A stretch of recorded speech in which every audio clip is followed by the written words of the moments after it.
This is Lauren Dunlap, Executive Director for Advocacy and Awareness for Immune Disorders Association, or AAIDA, in Charlotte, North Carolina.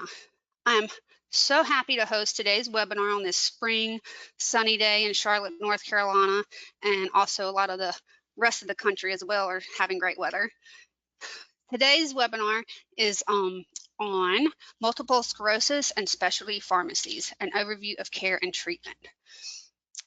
AAIDA's mission is to create awareness, advocacy, and conduct research to help the greater 25 million Americans living with immune disorders. AAIDA's worked to promote research and create better awareness of immune disorders. This is AAIDA's fourth webinar of 12 for 2021, and I will be joined today by Alexis El-Khouri, Flavia Pasca, and Larissa Melnyk, who are third-year pharmacy students at NEOMED. And ladies, I'm just going to read your bios right quick and tell you, our audience, a little bit about you. Alexis El-Khouri is currently a third-year pharmacy student at Northeast Ohio Medical University, or NEOMED, and is scheduled to receive a PharmD in spring of 2022. She earned her undergraduate degree, Bachelors of Science in Biochemistry, at Youngstown State University. Alexis is co-founder and president of NEOMED Student Association of Specialty Pharmacy. In the future, she plans to specialize in neurological conditions and autoimmune disorders. Flavia Pasca is a third-year pharmacy student studying at NEOMED and is on track to receive her PharmD in the spring semester of 2022. Also, she earned her Bachelor of Science at Cleveland State University. Flavia is also co-founder and vice president of NEOMED Student Association of Specialty Pharmacy. She is interested in becoming a clinical pharmacist and specializing in neurology. Larissa Melnyk is a third-year pharmacy student also at NEOMED with a background in engineering technology and entrepreneurship. Her goal after graduation is to use those skills toward improving specialty pharmacy opportunity. Ladies, please proceed with your webinar. Thank you very much, Lauren, for the introduction, and we just want to thank you for having us here. We're very excited to be here. So as Lauren had mentioned, we are doing our presentation on multiple sclerosis. So I just wanted to check right quick and make sure everybody can hear us okay. Can you type yes in the box if you can hear our presenters? Great. Thank you, Kennedy. Okay, go ahead, ladies. Okay, can everybody hear me good? Were you okay to continue? Yep. Okay, great. All good. Okay, so our presentation is multiple sclerosis in specialty pharmacy and overview of care and treatment. So to start off with, here we go. Here's our objectives today. So we're going to define what multiple sclerosis is. We're going to discuss some current therapies and some future therapies. Then we also wanted to talk about some patient assistance programs for prescription coverage, as well as for disease management. So who is affected by MS? So greater than 2.3 million people worldwide, or greater than 1 million in the US. There is a 2 to 1 of female to male, so it is more common in females than it is in males. It's typically diagnosed between the ages of 20 to 40, but it can be diagnosed in adolescence as well as after the age of 40. It is most commonly occurring in people of white descent and ancestry, so from Northern European areas. And the farther away you are from the equator, it seems to be that there's a higher incidence.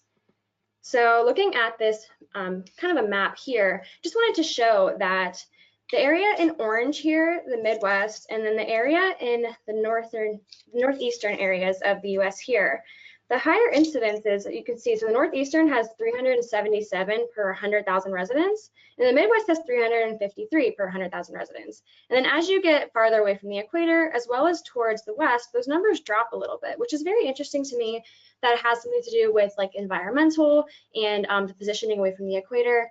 There was a large international study that showed that each 10-degree increase from the equator was associated with a 10-month decrease in the age at onset of MS. So it seems like the farther you are away, the earlier MS seems to be showing its symptoms at onset.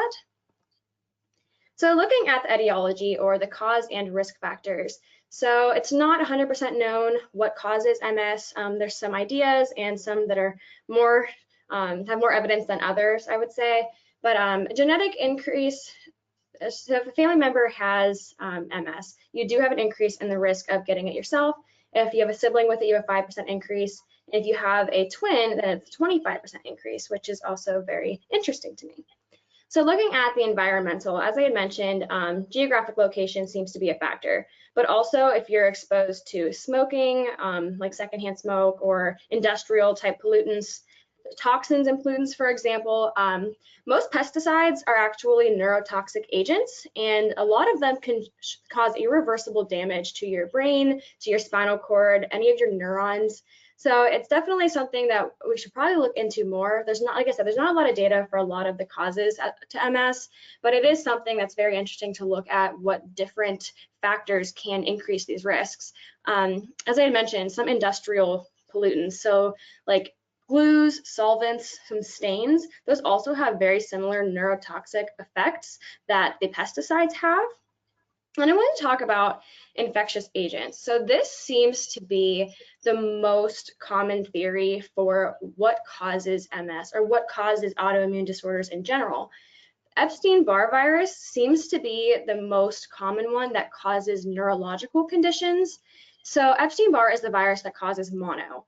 This is associated with a neurological illness called, I don't know if I'm going to pronounce this right, but Guillain-Barré. And this is a rare but serious acute neurological illness. The immune system will basically attack the peripheral nervous system. And I think that this is a very similar cause to how MS is, because it's an autoimmune reaction against the myelin sheath. Only instead of it being in the central nervous system, this is the peripheral nervous system. There are other illnesses that are associated with neurological deficit in people that have had mono or the Epstein-Barr virus, and that is including like cranial or facial nerve palsies. So it's like numbness on one side or lack of ability to move that area. Encephalitis, which is swelling of the brain. Optic neuritis, which is swelling of the optic nerve, or viral meningitis. So that's a swelling of the meninges or the tissue that covers the brain and spinal cord. And lastly, there was hemiplegia, which is paralysis on one side of the body. And then lastly, some personal or family history of migraines or autoimmunity. So people that have an autoimmune disorder are automatically at an increased risk of developing other autoimmune disorders. And then I found that migraines was very interesting. There's a lot of data that suggests that migraines can cause inflammation in your brain and micro damage that is similar to lesions. So it's very interesting how they have a tie-in with MS. So what is MS? I've been talking about it a lot, so let's go ahead and get into what it is. So it is an autoimmune disease, and it's where the immune system attacks and damages the myelin. So myelin is kind of like the protective barrier around our axons, which is part of our nerve cells. And in order for it to conduct its signals, so if you think about like a plug and a cord on an electrical item that you have, like your computer or your TV, anything like that. You have that inside of it that conducts the electricity, and then you have the plastic over it that allows that to conduct properly through the entire stream. So our nerves are the same way. They have this protective myelin sheath around it that allows the signals to be sent from one place to another. So looking at the pathophysiology, I know there's a lot on this slide, and I wanted to show you the technical terms for everything, and then we're going to break it down. So if you're looking at the humoral immunity, this is going to be the antibodies. So there's autoreactive B cells and there's plasma cells. These cells will be brought information that says there's something going on here that shouldn't be happening. There's either like a damaging cell, or there's something that's going to cause damage to the body. So these will then produce these autoantibodies. So the autoantibodies are what's going to attack the myelin sheath, or it's going to cause the demyelination of our central nervous system. And then we have another form of immunity called cell-mediated. So this is where you're going to have the CD4, there's Th1 and Th17 cells. So these are our T helper cells, and there's specific T helper cells that seem to be prevalent in MS. We also have some interferons, some cytokines, and what these do, they cause a cascade effect. So it's one thing happens, it occurs, then this happens, and then this happens, and then this cascade then causes the same result that we saw in our humoral immunity, where it's attacking that myelin sheath in patients with MS. So going on to the next part.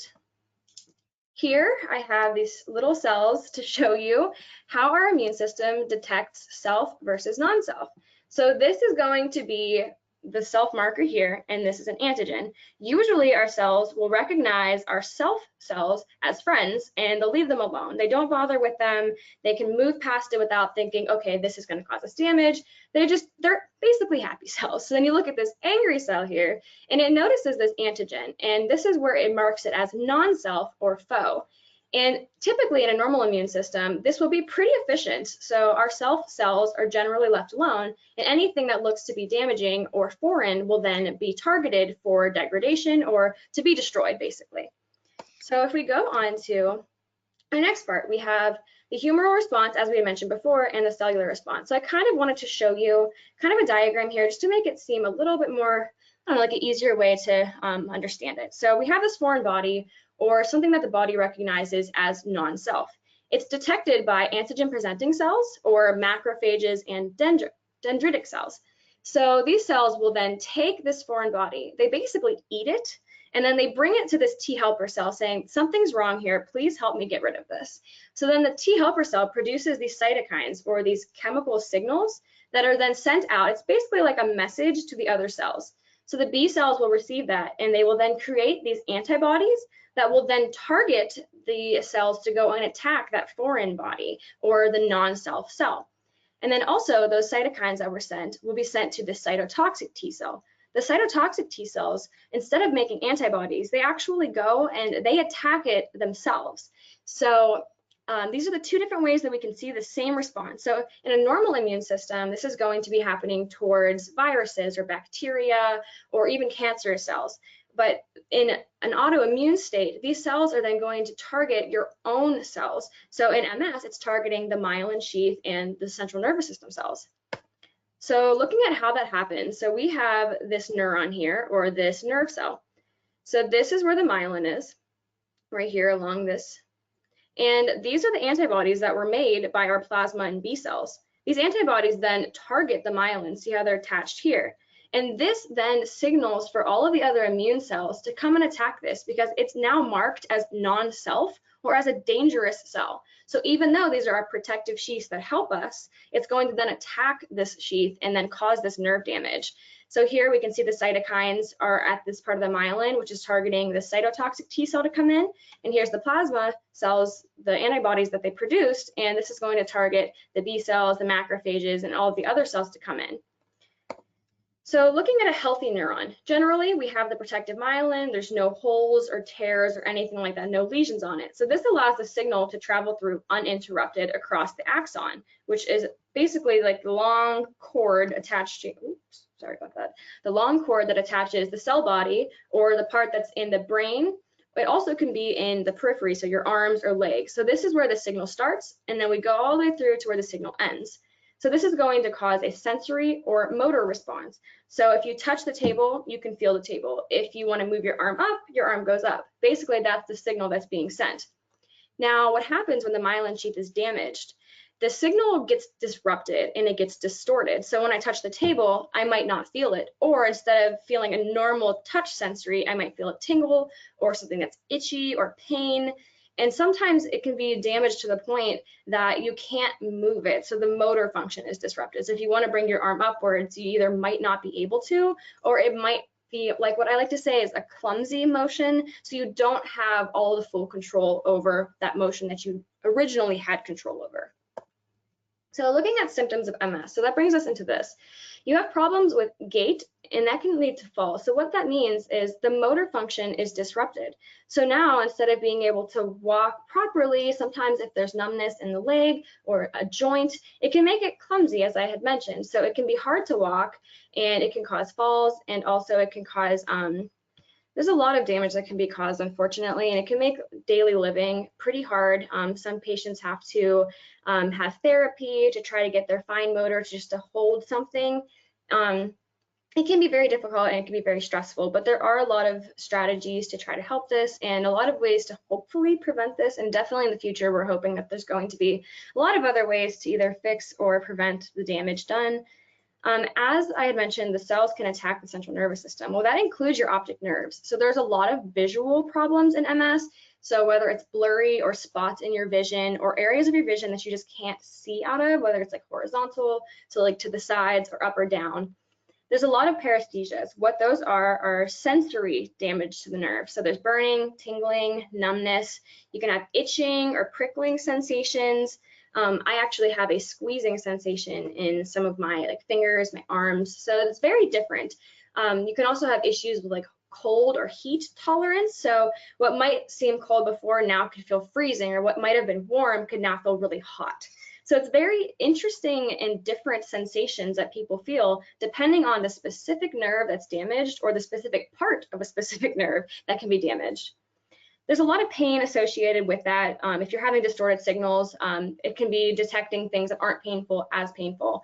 A lot of spasticity, which means that basically when the signals are sent, you can have twitches or muscles that are moving when they're not supposed to be, and that can cause a lot of sore muscles and what we would call a knot in your muscle. So that can be kind of painful, and definitely it's stressful, and it's not very good to deal with a lot of times, but there are some medications that can be given to help with spasticity. Damage to your nerves can cause weakness, and one of the biggest things that's experienced by patients with MS is going to be fatigue. A lot of patients have fatigue, and that's due to, if you think about it this way, your body is constantly fighting something. It's fighting itself. So not only is it trying to fight off something and it's causing this immune response, but now it's attacking its own cells. So when you have the flu or you have a cold, you feel tired because your immune system is fighting something. But if it's constantly fighting itself, if you're trying to go about your day and you're just walking, you're going to work, you're going to school, you're already trying to put out a lot of energy. So if your body's fighting internally and you're trying to do things externally, it just causes a lot of tiredness and fatigue, which can lead to a secondary symptom here of depression. A lot of patients with MS get depressed because they don't feel good a lot. They're upset that they feel that they're causing a burden on the people around them because of their disabilities, and it can be really debilitating in a lot of situations. Bowel and bladder dysfunction can lead to recurrent UTIs, or it says urinary calculi. Basically what that is kind of like hardened calcium stones in your urinary tract, and that can be really painful to excrete out of your body, or when you're going to the bathroom when it comes out, basically. Osteoporosis is very common because when you're unable to use limbs or you use them less often, the body becomes weakened. So the muscles around it, the nerves, the bones, they get into a weakened state. And that can lead to a lot of other problems later on, because if you're not moving a lot, you can get heart disease, diabetes, a lot of different disorders can be related to this. Even though they're not a cause of MS, they're complications that can happen later on down the road. So there are ways that you can try to help stay healthy. If your body is healthy and you have healthy lifestyle, then you're going to be able to fight off anything that's going on in your body better than you would prior to. So if you have a better diet, so well-balanced diets, avoid food triggers, which is really important, and avoid processed foods. And exercising, I'm sure everybody always hears this all the time: eat good and exercise, eat good and exercise. But really, it is the best way that you can yourself take control of your life and not have to rely on medications. Now, the medications are going to definitely help, but if you can do your own part, it increases the efficacy, and it increases the chance that you're going to be healthier and have less attacks. And then one thing that I personally like to stress is prioritize sleep. Since I've been prioritizing my sleep, I have felt 10 times better. It's hard in pharmacy school to get a lot of sleep, definitely studying a lot, trying to balance social life and working and school. It can be difficult. But if you sleep enough, I am telling you, your body will feel so much better. When you have lack of sleep, your body can't heal itself in the way that it's supposed to. So when we're sleeping, that's basically our time where our body regenerates, and it reduces inflammation, and it can heal those damaged cells. If we're not sleeping, our cells aren't functioning like they're supposed to, and that can lead to more attacks and more damage later on down the road. One thing I wanted to mention is the autoimmune protocol. So this is basically a diet. Now, I can't say for sure that it has proven effects, but it has been shown to help with symptoms. So if you remove all of these different groups, so we have grains, legumes, nuts and seeds, nightshade vegetables, which is like tomatoes, peppers, and potatoes, and other root vegetables that are similar. There's a lot of them. I didn't really want to mention all of them, but you could always look into it if you're interested in that. There's eggs and dairy. So basically what you do is you eliminate all of these from your diet, and then wait and see if your symptoms are going away or not. And then you reintroduce these one food group at a time and see if you get those symptoms again. If you do, then you avoid that food and you just don't eat it. And then the other ones that aren't bothering you, you can reintroduce back into your diet and you can keep them in your diet. This way, you're reducing inflammation and you're reducing any symptoms, whether it's nausea, headache, tiredness. A lot of them really can affect you. So if you wanted to as well, you could always get one of those allergy food tests and see what you're sensitive to. And you can remove those foods from your diet. That way you feel better. So how is MS diagnosed? There's different ways. It's kind of a diagnosis of ruling out other illnesses first. So I'll talk about this first, blood tests. Generally, blood tests are done first. You want to rule out other conditions like lupus, Sjogren's, vitamin or mineral deficiencies, some infections, and rare hereditary diseases that can affect your nervous system or can have similar symptoms to MS, but that aren't really MS, kind of like a pseudo MS. Next, they're going to test your lumbar or your spinal tap. This, I will say, is not fun. It's kind of painful and it's kind of nerve-wracking because they're sticking a giant needle in your spine. But basically what they do is put a needle in between your lumbar disc, so your lower back. They're going to go in to where the spinal cord is, and they're going to remove some cerebral spinal cord fluid. And that's basically the fluid that surrounds your spinal cord. It surrounds your brain. It's kind of like an insulation for the brain and the spinal cord, and it carries different proteins and different like things that your body needs kind of to work properly and for your brain to work how it needs to. But what you'll see in a lot of MS patients is that they'll have proteins called oligoclonal bands, and they might have elevated immunoglobulins. So immunoglobulins are proteins that our immune system generates, and a lot of times when you have an autoimmune disorder, the IgG and IgA will be elevated. MRIs will be done to see if you have lesions in your brain or in your spinal cord. So in order to be diagnosed with MS officially, you have to have greater than or equal to 2 lesions in 2 separate areas. So whether it's in 2 different parts of the brain, 2 different parts of the spinal cord, or if you have one in each or every other, it just depends. As long as you have 2 lesions, and they have to be greater than 3 millimeters to 5 millimeters in size for them to be considered significant. Anything under 3 millimeters in size is not considered significant, and that is because, as I had mentioned before, migraines can show a similar presentation, and they can be under the 3 millimeters, so they can cause those micro lesions that look like they can be MS, but really it's just the damage due to the migraine. And I'm going to go ahead on and transfer this over to Flavia. Okay, next we're going to talk about the different types of MS. So we're going to start off with clinically isolated syndrome, CIS. So prior to an MS diagnosis, sometimes patients present with possible MS, and this is a category called CIS, where the patient can experience symptoms for the first time, and then an MRI should show evidence, but however, diagnosis can sometimes not be confirmed. And disease-modifying therapies, also called DMTs, can be used for CIS to delay the prevention or eventual diagnosis of MS. While there is no way to predict with any certainty of how an individual's disease will progress, there are 4 basic types of MS. And the first one is called relapsing remitting MS, RRMS. Second one, primary progressive MS, PPMS, secondary progressive MS, SPMS, and then finally, progressive relapsing MS, also known as PRMS. Hey, Flavia, I just wanted to remind our audience, if they do have questions, they can type them in the box as in live time as you guys are presenting. Sorry, Okay, go ahead. Thank you. So relapsing remitting MS. So relapsing remitting MS is defined as a relapse or worsening of symptoms that can last to greater than or equal to 24 hours. And it is clearly defined by attacks or new or increasing neurological symptoms. And also these attacks can be followed by periods of partial or complete recovery remissions. And during these periods, the symptoms may disappear or sometimes even continue and stay there forever. There is, however, with this type of MS, no apparent progression of the disease during the periods of remission. And this is the most common type of MS that people are diagnosed with. which also is, it portrays in the graph on the right that the activity can occur with RRMS over time. So following a relapse, the new symptoms may disappear without causing an increase in level of disability, or the new symptoms may partially disappear, resulting in an increase in disability. The next type of MS we're going to discuss is primary progressive MS, PPMS.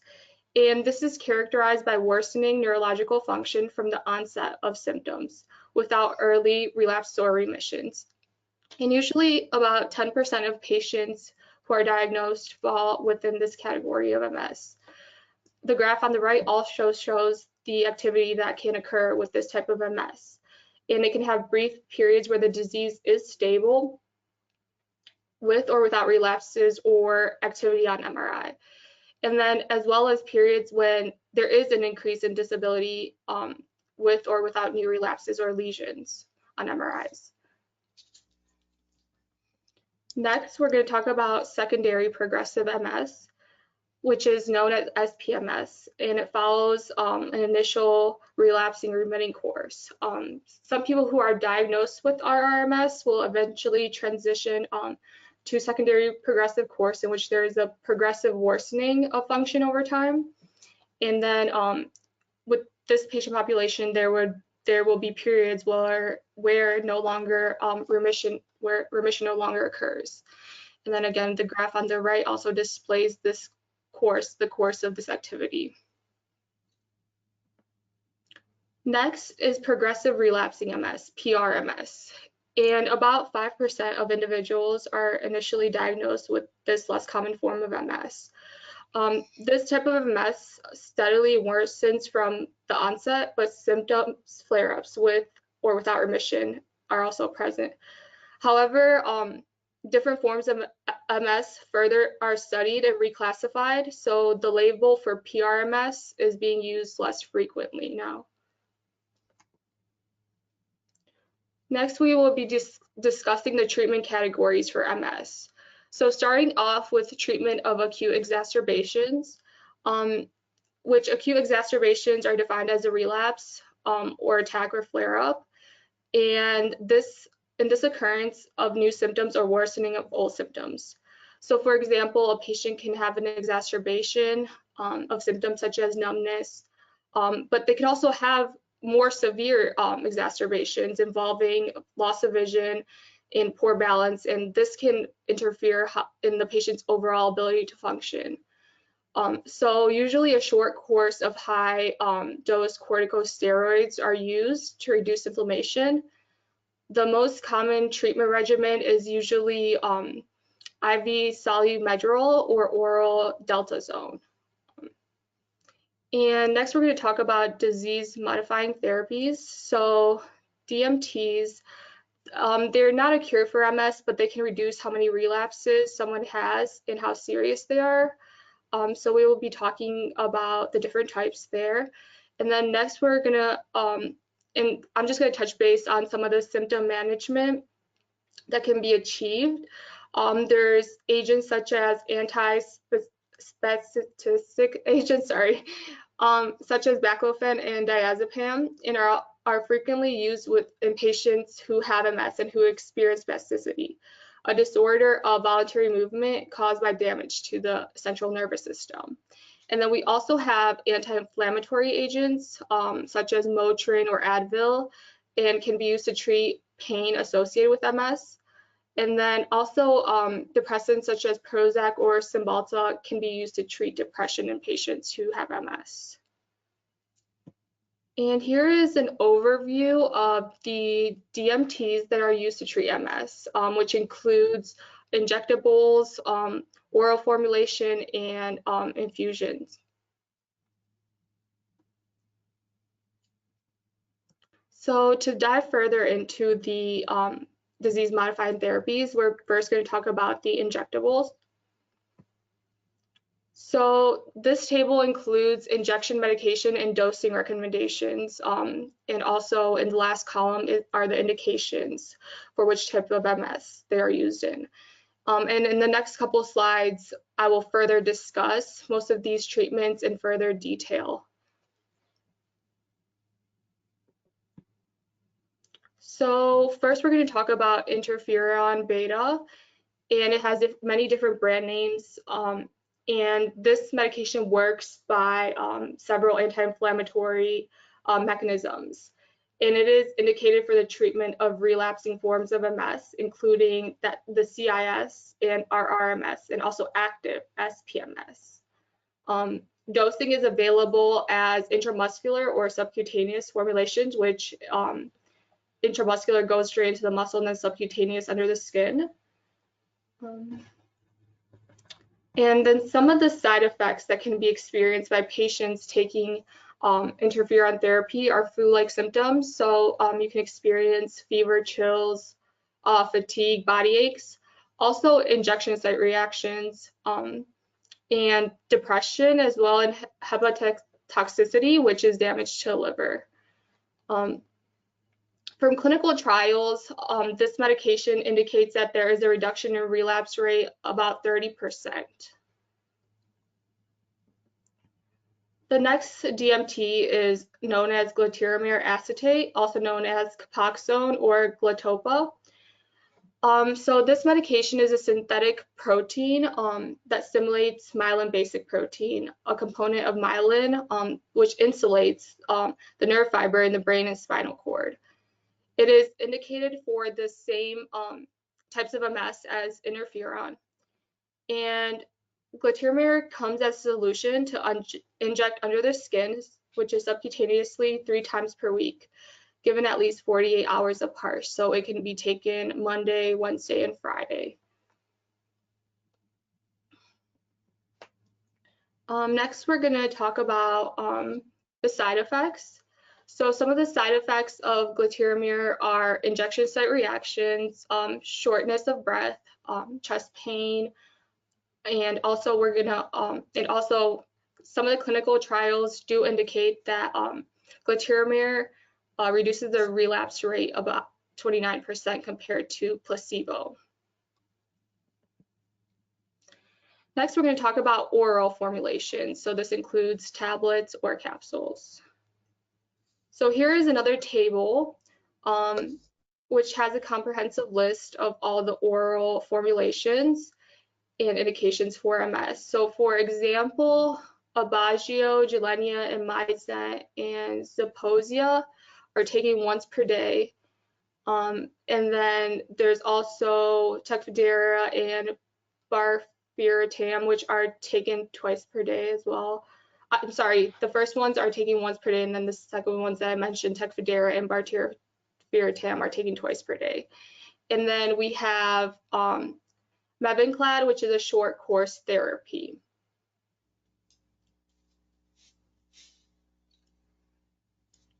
Now we're going to talk about teriflunomide, brand name Aubagio, and it works by reducing the number of immune cells, including destructive immune cells, which can cause MS flare-ups. It is also used for the same indication as the previous medications I mentioned, and this medication is taken orally once daily.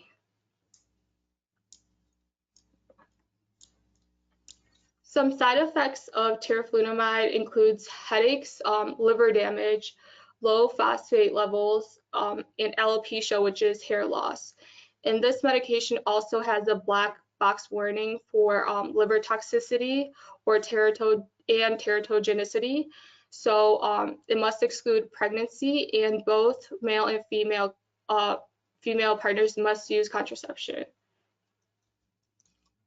And so some considerations for this medication is that the patient must be screened for TB tuberculosis prior to therapy, and also patients cannot receive live vaccinations while on therapy. And the next medication is dimethyl fumarate, also known as Tecfidera. So the way that this medication works is by activating a nuclear transcriptional pathway, and also it treats the same types of MS as the medications I mentioned before. And with this medication, it is an oral capsule, and it does have an initial dose, and then after 7 days, it is increased to a maintenance dose of 200 milligrams twice daily.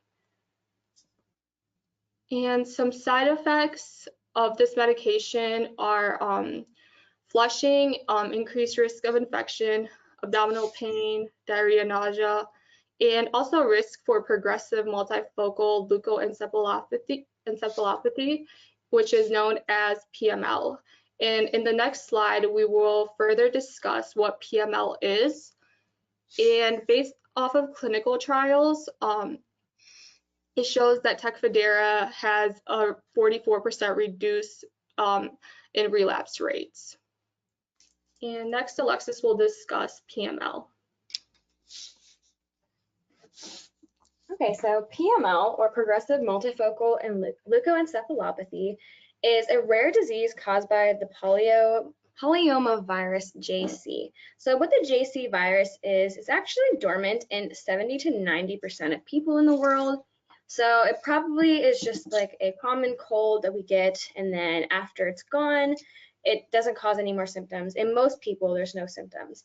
Now, what happens though is that when you're on an immunosuppressive agent, the immune system becomes weakened and it no longer can suppress this dormant virus. And in some patients on immunosuppressive therapy, they get what's called PML. And PML is basically when the JC virus kind of takes over and causes an infection. And this infection targets the myelin in the CNS, and it can do things very similar to what MS does, only this is much more severe. If you look at the image to the right here, so see how this part is white? That's showing an area where there's a lesion on the brain. So that's damage. There's swelling, there's scarring, and this is all damage to the CNS or the central nervous system, as well as here and here. You can see there's some damage here.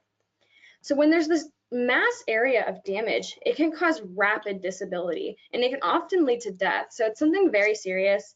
And even though it's very rare, it has to be monitored for, and a lot of different therapies that are given to patients. And this can actually occur over weeks to months. So it's a very acute reaction. It's not like MS where it can cause damage over years. This is weeks to months in time period.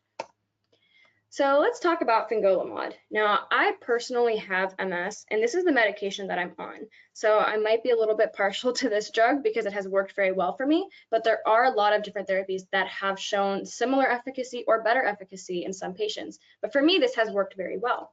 So fingolimod is Gilenya.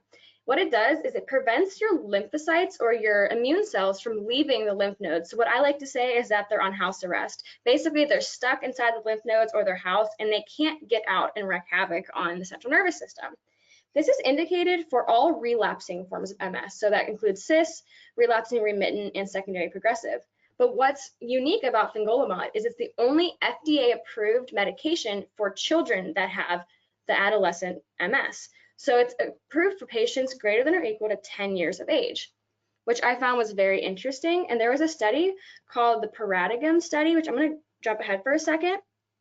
And this shows that compared to Avonex or the interferon beta inhibitors, that there was an 85.7% of patients that were relapse-free on Gilenya compared to 38.8% of Avonex patients after 2 years.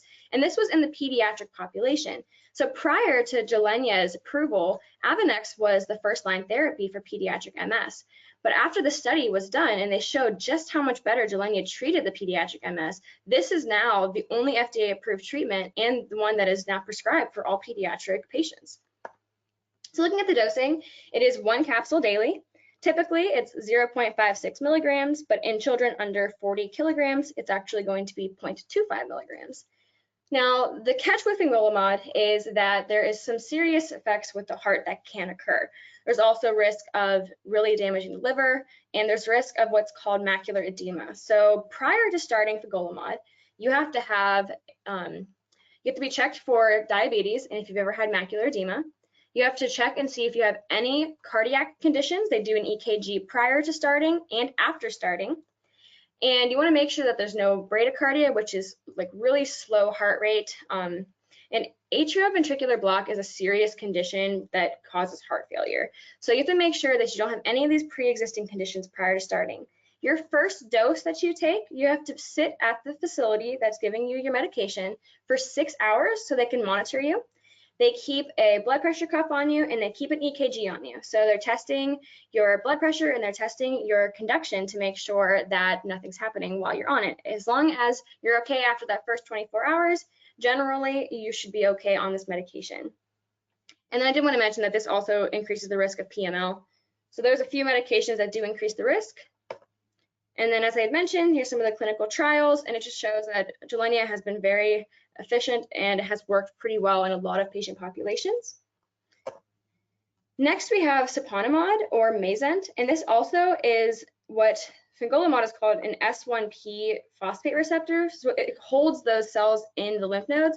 So siponimod is going to have the same mechanism of action, only this also binds to 1 and 5. So it's not just receptor 1, it also binds to 5. This has been newly approved and it was released in 2019. It has very similar side effect profiles, very similar efficacy to Gilenya. Since it hasn't been out very long, there's not a lot of data to show how it's truly affected people in a real world setting. We just have the clinical data to show that it's effective.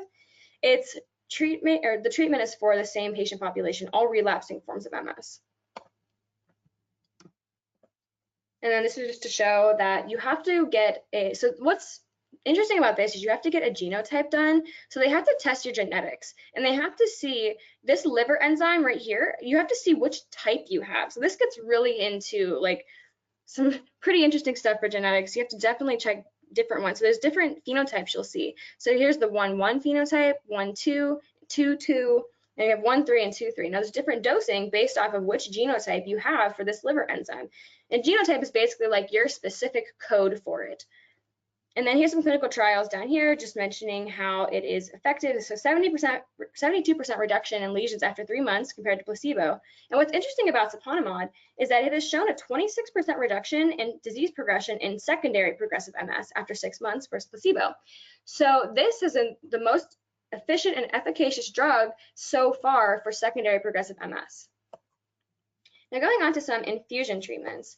So here is a table of some of the different infusion treatments. So there's Lemtrada, Noventrone, Tysabri, and Ocrevus. Now I'm only going to talk about Lemtrada, Tysabri, and Ocrevus. This one isn't used as much because it's very toxic. So this is like a last line therapy. It has a maximum dose that you can have while you're on it. So 140 milligrams per meter squared, which is basically your body surface area. And that's over a 2 to 3 year span. So this is basically once everything is failing and your MS is still progressing, you can try this, but you can only have this maximum dose of it because it causes irreversible damage to your heart and other organs. So alemtuzumab, or Campath or Lemtrada, is a monoclonal antibody. So it goes against CD52, which is basically like a biomarker that's attached to both B and T cells, and it targets them and it eliminates them from the circulation. So this is approved for relapsing MS, and it's generally safe for people that have failed other treatments. So some side effects: it's risk of PML. It can cause some like feelings of dizziness, tiring, weakness, flushing. There's some pain associated with it, changes in your taste. There's a lot of different side effects for this medication, which is why it's more so one of the last line therapies. It does show that relapses are reduced by 66% compared to placebo, and that it is more effective than Avonex. Natalizumab, or Tysabri, has shown to be very effective, but unfortunately this has the highest risk of causing PML, the disease that I had mentioned earlier. So compared to placebo, this has 82% reduction of the T2 lesions. So that's like the lesions that the immune cells cause on the brain. So 83% compared to placebo. This is actually one of the highest ones I've seen so far, but unfortunately it can't be used in a lot of patients due to the JC virus being present. And I just wanted to go back really quick. So natalizumab works by binding to alpha-4 beta-1 integrin, and it blocks VCAM1. So I know those probably don't mean much, but that's the mechanism of action that they take, and it leads to reducing the migration of these lymph cells, or our white blood cells and our immune cells. It stops them from getting into the central nervous system, and this is also used for relapsing forms of MS. So going on to ocrelizumab, or Ocrevus. Now this is the current mainstay therapy for progressive and for serious MS disorders. Now, this has kind of been like the golden therapy that has come out recently because it is shown to be more efficacious than most every other MS treatment. So I read a study that had said it was better than 10 treatments at reducing disease severity, and it was better than 12 treatments at reducing the amount of lesions after 2 years. So this is a monoclonal antibody directed against CD20, and this basically stops the cells from going into the central nervous system, and it attacks them and destroys the immune cells that are causing damage. So if we go onto the next page here, I just wanted to show this is the part that I said about it's better than 10 treatments, including placebo, which generally you would assume. But the only issues with Ocrevus is that it does increase the risk of PML, and specifically I wanted to mention malignancies, so that's cancers. Because it depletes the cells so well that it does increase your risk of other infections, of upper respiratory, of UTIs, and of flu symptoms. There are a lot of things that can go on with this, but it works so well that it's been used a lot recently. And one thing I did want to mention that's unique about this, it is the only current treatment for progressive MS. It's the only medication that has shown any significant benefit in treating primary progressive MS. So this has been wonderful since it has come out for patients with that disorder, because it's been very hard to find treatments because nothing was really working. Okay, I'm going to go ahead and switch off really quick. So I'm going to talk about risk evaluation and mitigation strategies, also known as REM. So Alexis mentioned some of the medications before, such as Lemtrada and Tysabri. And these medications have programs which are made to ensure the benefits of the medications outweigh the risks. So if you can see on the right-hand side, the REMS action that is taken for Lemtrada is just to inform patients of serious risk that may be caused by Lemtrada, and also to make sure that the prescribers who prescribe Lemtrada are certified, and they submit the documentation and periodic monitoring that is required for that medication. And then for Tysabri, it's to inform the patients of PML, which we discussed before, and to warn against concurrent medication use, such as anti-neoplastic agents or other immunosuppressant agents, and also to promote and diagnose, promote early diagnosis of PML. Hi, this is Larissa. The charts we're going to go over list the medications for MS currently in phase 3 or phase 2 clinical trials, which are the late stages of research required before the FDA may consider them to be made prescribable. They generally work to reduce the immune system's actions against myelin. For your reference, we have also included more in-depth information about the target area within the immune system that these medications act on. So tolebrutinib is anticipated to be able to be prescribed for relapsing and progressive forms of MS in October 2025.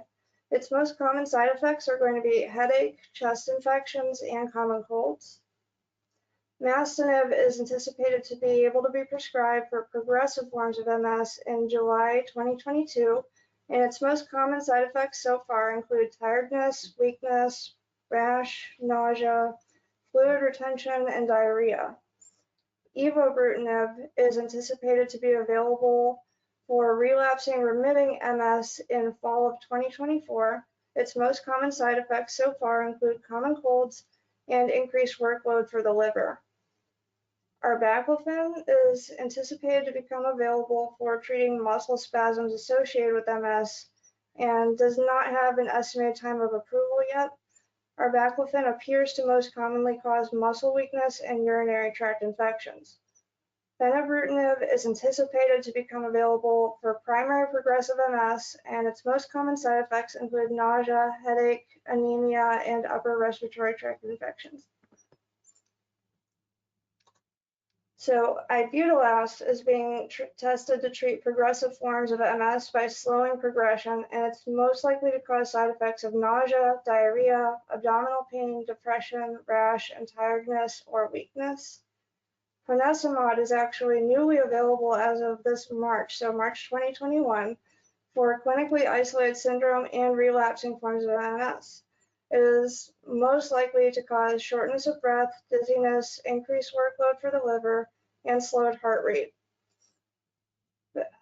Bexavertene and the following therapies are being tested in phase 2 trials, so they're a little further off, but they're being tested for improving myelin repair, which is anticipated to help reduce the side effects of MS in general and hopefully help reverse some of the signs of the disease over time.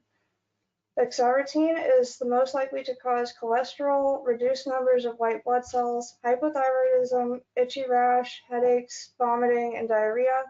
Clemastine so far is most likely to cause drowsiness. Opicinumab has not been known to cause any specific side effects so far. And this one's interesting because it's actually a vaccine, but you don't take Neurovax to prevent MS. You get it once you already have it to prevent secondary progressive MS from progressing further. So far, the only side effect with Neurovax is a sore arm. Ublituximab targets the immune system, is being tested for a treatment for relapsing forms of MS. It's anticipated to become available this fall, and the most common side effects are infusion-related reactions such as a rash and headaches and tiredness or weakness.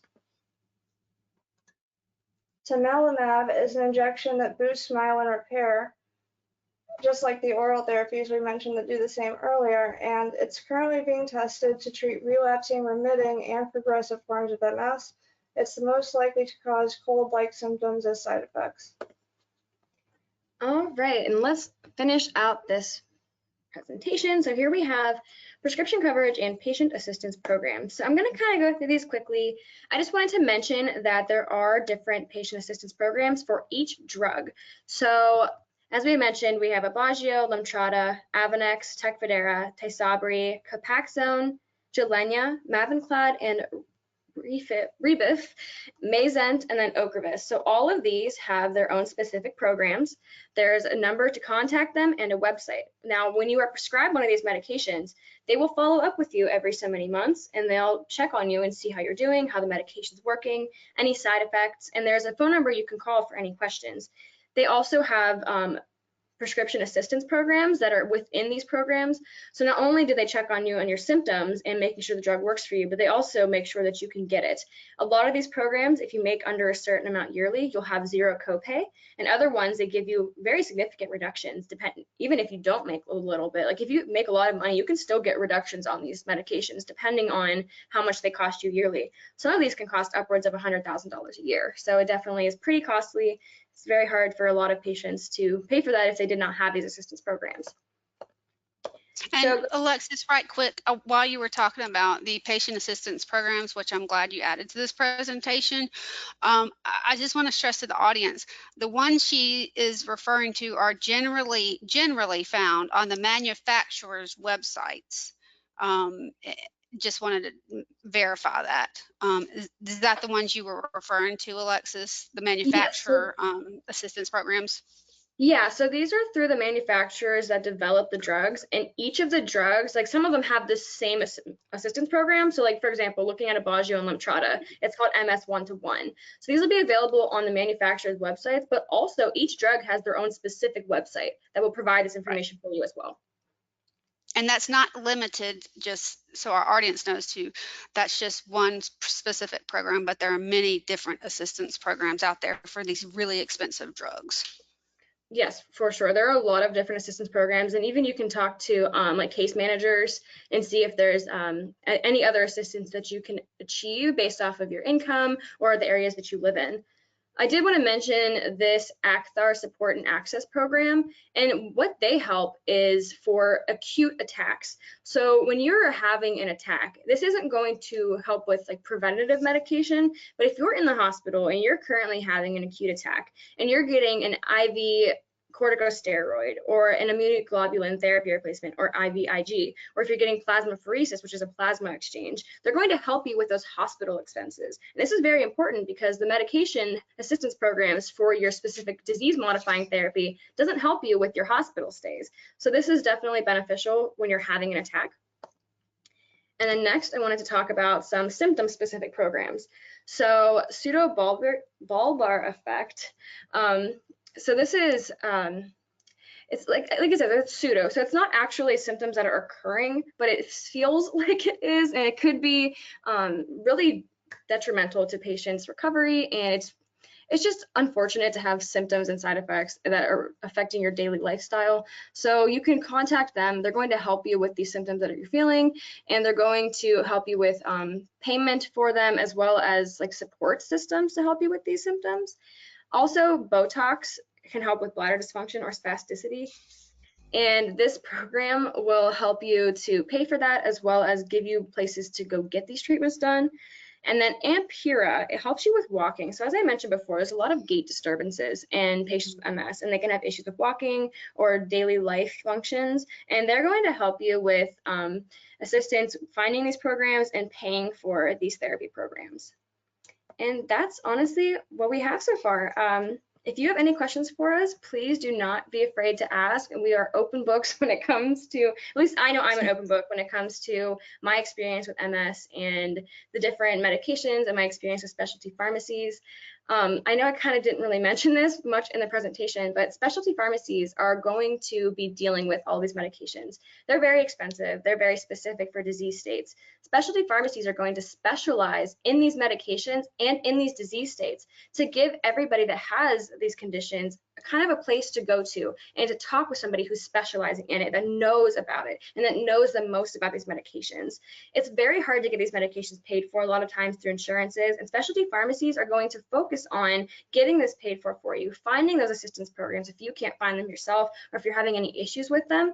And they're going to be there for you to talk to if you have any questions about your disease state, about your medications. So it's definitely a very good resource for you outside of these patient assistance programs. You can just contact whatever pharmacy you're getting your medication through, and they're going to help you as best as they can. Okay, thank you, ladies. I think we're going to open it up to a few questions right now. We just have a few minutes left. And I am glad you, again, brought up the patient assistance programs. That is also something I'm pretty well versed in, and we have that as a resource for patients and providers here at AAIDA. That they can call and ask for assistance or information about the assistance programs available for certain medications. So I just wanted to throw that out there. If you have any questions, just type them in the box, and we're just gonna answer a few right now. Ladies, do you know anything regarding these medications, and if there's any data with the current COVID vaccine for some of these MS treatments, or have you read anything about the issues that may have arisen over the course of the last year? So I haven't heard any issues of getting the vaccine while you have MS. According to the Melnyk Center at Cleveland Clinic, as well as the MS Society, they do still push for you to get the vaccine. I haven't seen any issues with the efficacy of it or it not working as well in these patients. Now, granted, when patients are immunosuppressed, there is a chance that the antibodies or the body's response to the vaccines might not work as well as a healthy individual. But because it isn't a live vaccine, there's no contraindications or anything that says not to get the vaccine as of right now. Okay, thanks.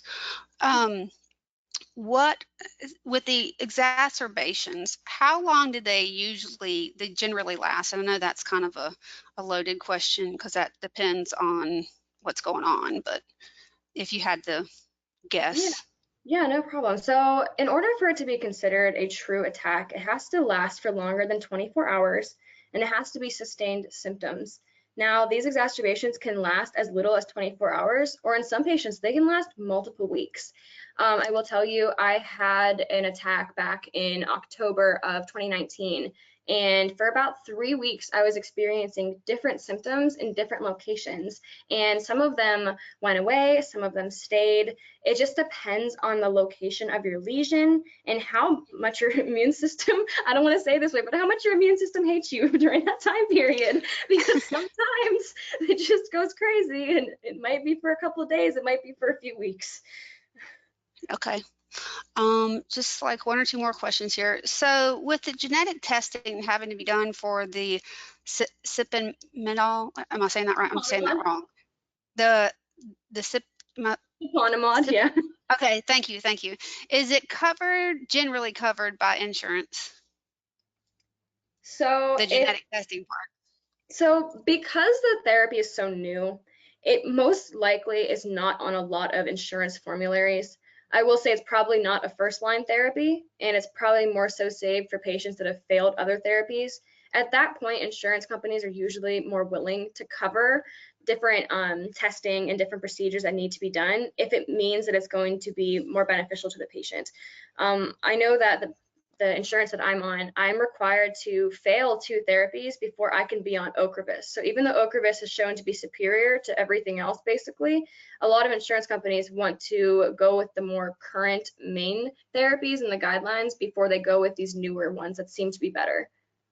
Yeah, and we're not going to get into and open that can of worms regarding step therapy, which you really just mentioned, that having to try medications and fail, because that just turns me red in regards to insurance companies. But we're going to have a webinar on step therapy later on this year.